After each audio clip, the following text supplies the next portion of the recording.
আমলকির মোরব্বাটা কত সুন্দর দেখতে হয়েছে, আর অনেকটাই কিন্তু রস টেনে নিয়েছি। এই দেখুন ভেতরে শুধু রসে ভরা, আর বেশ নরমও কিন্তু হয়ে গিয়েছে। এই দেখুন ভেতরটা দেখুন কতটা নরম।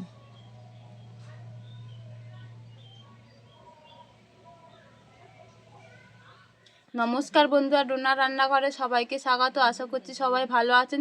তো প্রতিদিনের মতন আবারও নতুন ভিডিও নিয়ে চলে এসেছি আপনাদের সাথে শেয়ার করব বলে। আজকে আমি শেয়ার করব আমলকির মোরব্বা। বন্ধুরা, আমরা তো অনেকে চাল কুমড়োর মোরব্বা খেয়েছি, আর এই শীতকালে কিন্তু আমলকিটা খুব পাওয়া যায়। তাই আজকে আমি আপনাদের সাথে শেয়ার করব আমলকির মোরব্বা। আপনারা পুরো ভিডিওটা স্কিপ না করে সম্পূর্ণ দেখুন, আশা করছি সবার ভালো লাগবে।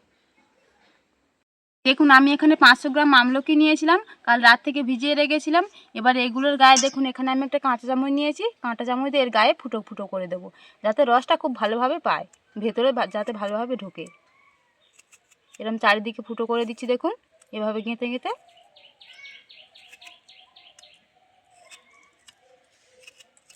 দেখুন খুব সুন্দরভাবে আমি ফুটো করে দিয়েছি, আর একটা ফুটো করে আমি দেখাচ্ছি আপনাদের।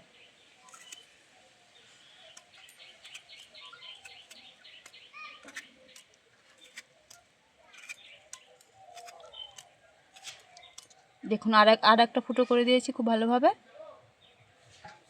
বাকিগুলো আমি একই রকম করে ফুটো করে নেব। দেখুন আমলকির গায়ে আমি সব ফুটো ফুটো করে দিয়েছি। এবার উনানটা জ্বালিয়ে আমলকিগুলো আমি সেদ্ধ করে নেব। উনানটা জ্বালিয়ে নিচ্ছি, এবার কড়ার মধ্যে আমি জল দিয়ে দিচ্ছি।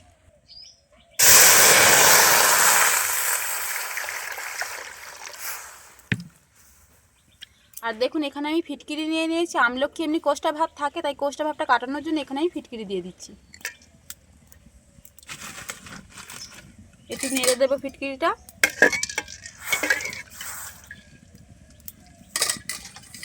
এবারে আমলকিগুলো দিয়ে দিচ্ছি।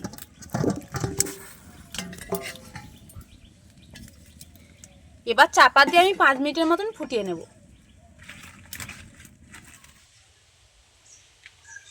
চাপা দিয়ে আমি 5 মিনিটের মতন সেদ্ধ করে নিয়েছিলাম। এবার খুলে দেখবো কেমন সেদ্ধ হয়েছে। দেখুন কালারটা অনেকটা চেঞ্জ হয়ে গিয়েছে, আর সেদ্ধও হয়ে গিয়েছে। এবার আমি তুলে নিচ্ছি।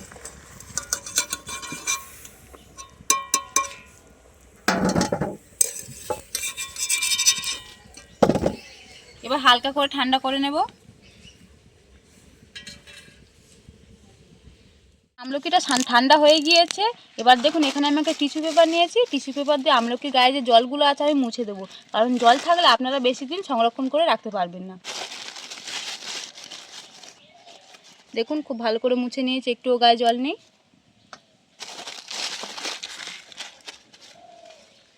বাকিগুলো একই রকম করে মুছে নেব।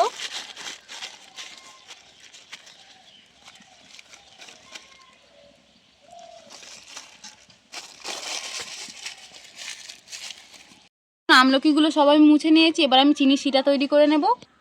তার জন্য এখানে আমি 1 বাটি চিনি নিয়েছি, প্রায় 250 গ্রাম হবে। এটা আবার কড়ার মধ্যে দিয়ে দেব।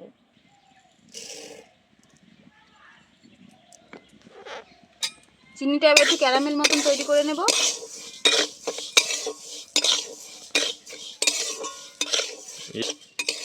দেখুন চিনিটা কিন্তু গলতে শুরু করে দিয়েছে, আর একটু নাড়লে চিনিটা একদম গলে যাবে।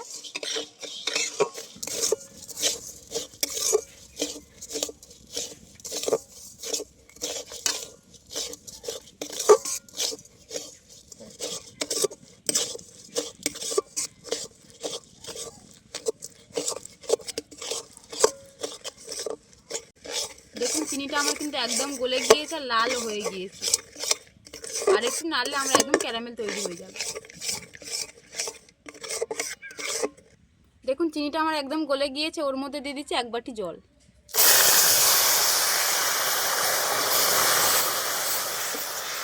জল দিয়ে দিচ্ছি ফ্লেভারের জন্য। 2টো এলাচ গুঁড়ো করে নিচ্ছি, সে 2টো আবার দিয়ে দিচ্ছি।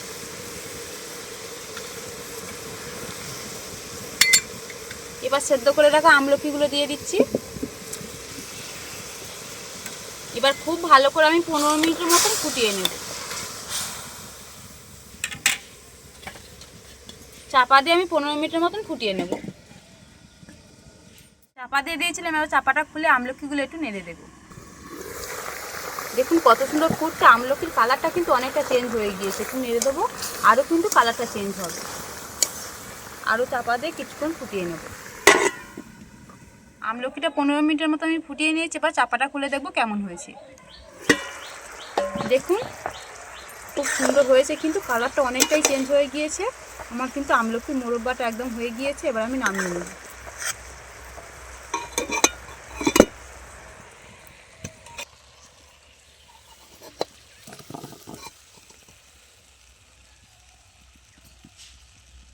দেখুন আমলকির মোরব্বাটা কিন্তু আমার একদম তৈরি হয়ে গিয়েছে।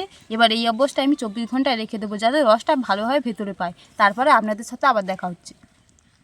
আমলকির মোরব্বাটা বানিয়ে আমি 24 ঘন্টা রেখে দিয়েছিলাম, এবার খুলে দেখবো কেমন হয়েছে। দেখুন আমলকির মোরব্বাটা কত সুন্দর দেখতে হয়েছে, আর অনেকটাই কিন্তু রস টেনে নিয়েছি। এই দেখুন ভেতরে শুধু রসে ভরা, আর বেশ নরমও কিন্তু হয়ে গিয়েছে। এই দেখুন ভেতরটা দেখুন কতটা নরম।